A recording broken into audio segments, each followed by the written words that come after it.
Hello. It has been a while since I last provided you with an update on the state of New Zealand as it relates to the impact of COVID-19 on New Zealand immigration. Look, the intention of these bulletins to you has been to make you aware of the changes, and with the build up to Christmas until now, it has been absolutely frantic. There's been so much uncertainty, lots of changes, ambiguous releases, and visa extension notices always at the last minute. So we have a lot to keep up with. So for those of you who do not know me, I'm Ranson. I'm based in the Wellington region and operate throughout New Zealand with a global outreach.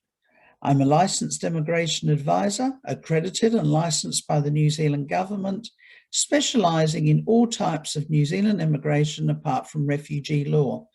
And if you'd like to know more about me, have a look on Google. Anyway, I'm updating New Zealand employers, migrants in New Zealand, those of you who are sadly trapped offshore, and those who are looking to New Zealand for your future. Look, the key aspects going on at the moment, and I'm covering these now, is residence, skilled migrant. Now, if you have an expression of interest lodged, waiting selection, you could have a long wait as this is closed. Work is also underway by the government to make changes to the criteria. Now, the second stage in this pathway, and that means you were selected prior to the closure, and you are earning a salary of $106,000 or greater, you will learn the outcome far sooner than those of you who are in fact on lower salaries. Immigration are up to July 2019 in their processing. And of course, this is the reason why the pathway is closed. They've got to catch up. The parent category sponsorship, the pathway is still closed. Now, look, we're putting a lot of effort to help those senior people in this country who have come in legitimately as applicants under the parent category for residence, a pathway now closed. Now, being given very short-term visitor visas to keep you lawful, or declined visitor visas and made to return overseas to a certain death through the virus, this is inhumane. And many of you, I know, only have family left in New Zealand. Now, our borders remain closed. And to get through, you would hold an exemption visa, but you've got to apply for it. And please note, the bar is set very high. Now, the next challenge on getting that exemption is to get a booking for 14 days quarantine through the managed isolation quarantine process. Now, the government is charging for this, and it's 5,520 New Zealand dollars from the 25th of March, and that's for the principal applicant entering the country either on a visitor visa, a work, or a student visa. Now, any additional adult is going to face the cost of $2,990, and for each child accompanying, it's $1,610. Now, this booking system is totally inefficiently run. Considerable time is wasted by people trying to get a booking, and on achieving, have 48 hours to get a flight to New Zealand to tie in with the booking in our MIQ. Now, the temporary visa holders, and those of you that have been separated from family due to the border, look, there is hope. Our immigration minister is looking at this. There's been an enormous amount of pressure brought to bear. Now, to date, the handling of this has been totally inhumane. Now, if the principal applicant on shore had applied for a work visa after March 19, 2020, and granted a visa, the family would be allowed to come in. It's those of you who applied before this date who are impacted. Now, temporary work visa holders, we have upcoming salary increases in June and July this year.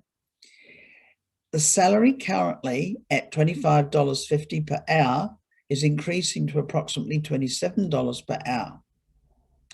These changes will affect many temporary workers, and typically you are the people we need, as New Zealanders are not available to undertake this type of work.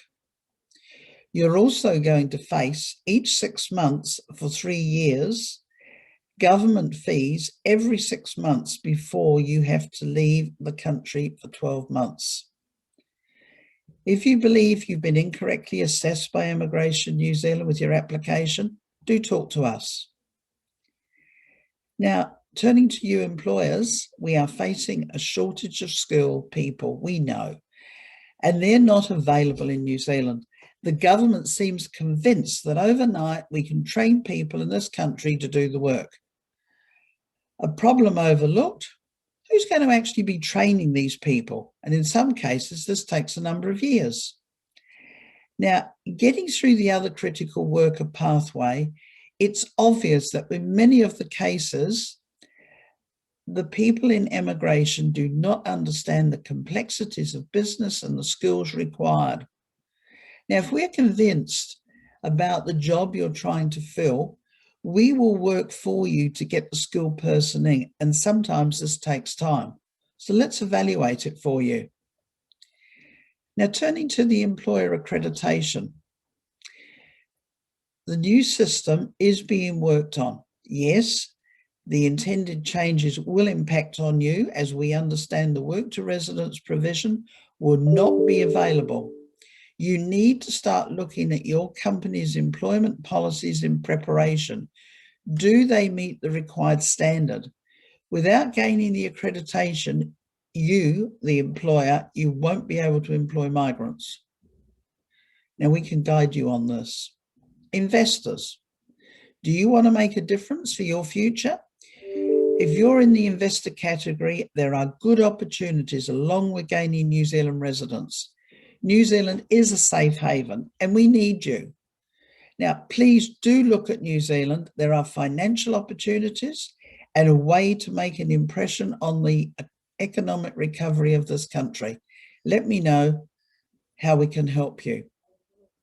Now, we at Woburn International are a great team of knowledgeable, skilled people with high values. So talk to us about what you would like to achieve with your immigration needs.